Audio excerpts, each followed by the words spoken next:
Ciao comrades and hola compañeros. Latest Vita Homebrew plus some extras are here, so let's get into it. First new release is a port of Bewilder House, and it is done by Malone. It is a beta, that means there are still some issues, but according to creator it is in finishable state. Bewilder House is a short indie 3D first-person puzzle horror game where you're trying to get to the end of a maze. The loading takes some time, frame rate sometimes drops, and sensitivity is a bit weird. If you are into it, get it for free. Second is a new release of Tamatool by Good Afternoon. It brings the legendary experience of Tamagotchi into the Vita Homebrew underworld. If you grew up around the year 2000, I'm sure you already heard about it. If not, Tamagotchi is like a digital pet. You gotta feed it, pet it, wipe its ass, and if you don't do it, it's gonna die and you're gonna feel deep emotional loss, so you better watch out for that. To play this one, you are required to put Tamagotchi ROM into the folder, and just then you can enjoy all the crazy digital pet world. Update for how to rob a gas station follows. Here you're gonna be taught how to rob a gas station from a first-person view and with very clear instructions. So, let's get into robbing. We are back at the gas station with a gun. Rob that asshole. Give me the goddamn money. Alright man, I'll give you everything. Just please don't hurt me. Hurry the fuck up. Man, here is everything. Don't shoot. Thank you. Quiet. Okay, so you offended my sneakers, right? Your actions have consequences. No. This is my consequence. Whoa. Oh yeah. This is my consequence. Game complete. Since you spared the rats, they help you escape from the cops. Now enjoy your PS5. Press any button to continue. Okay, that was one of 22 different endings. You can explore all of them for free in this exquisite homebrew. Now I would like to thank to all of my new Patreons. PS Vita Homebrew brings a tear to the Marco fucking eyes. Robin Cugnan likewise is the one who brings tear to my eye. Goddamn right, this is Vita Homebrew. Goddamn right, we love Vita Homebrew. Now I would like to bring us back to the Better Homebrew browser update. Yeah, let's get back to it. Better Homebrew browser is now on 1.4. This is a homebrew browser. That means you can update and download a bunch of games, ports, emulators and utilities in here. And with the latest update, it has 3 databases available: VitaDB, CBPS and also PSP Homebrew Store. To get it running, you also need to install full package of ITLS Enzo. I had to install it too because I was using my new Vita and I haven't done it there previously. I've installed it from VitaDB, another homebrew browser that also received an update to the version 2. There were a bunch of improvements, like you can now cancel installation.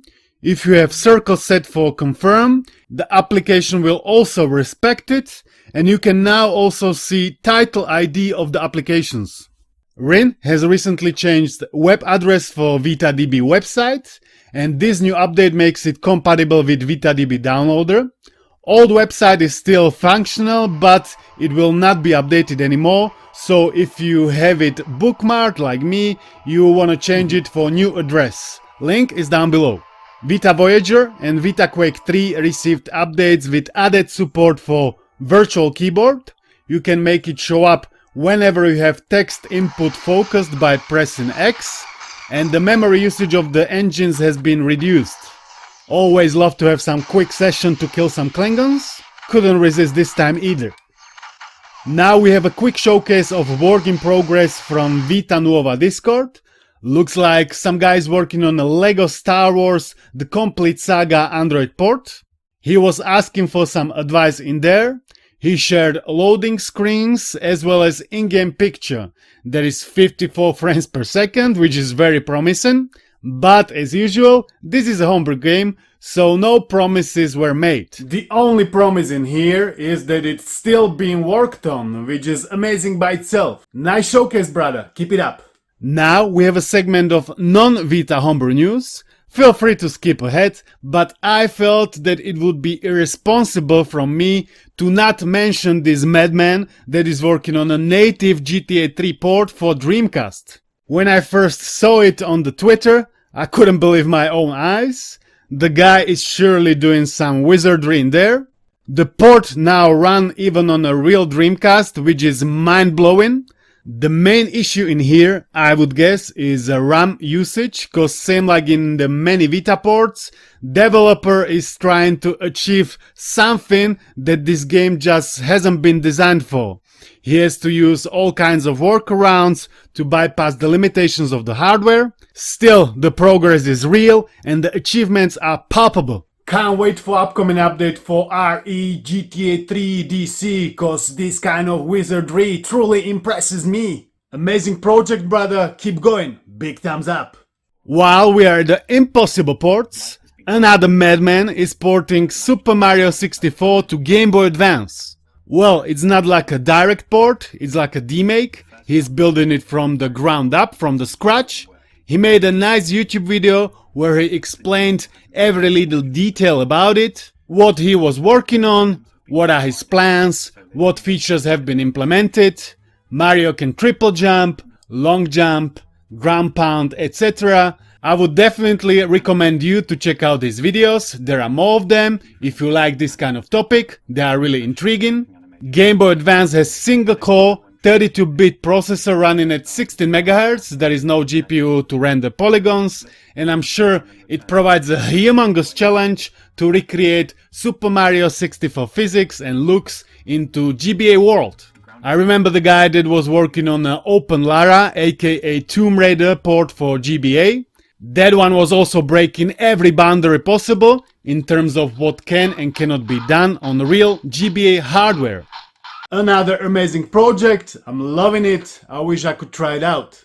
Last non-Vita homebrew news is for Arctic Base, a tool to broadcast 3DS game into emulator. It received an update that enables using real 3DS as a controller.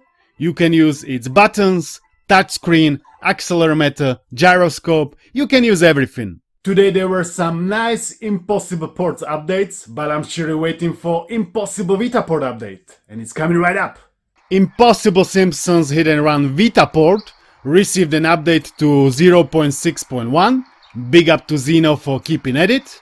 It includes a proper controller UI, plus, most importantly, PAL versions are now supported, that means multi-language support, Spanish, German, French. Many people were waiting for this update, now it's finally here, so go and delete the old bubble, download new one, transfer it via USB or FTP to your Vita and install it and have a blast. Zeno also made a test build that attempts to optimize loading by allowing the loading thread to do more work while the game is still rendering. It is not stable, it has more crashes as of right now, it needs more optimization. Still, it's mind-blowing. Zeno is coming up with all these quality of life improvements. Multi-language support is definitely much needed, cause you know, not all people speak English.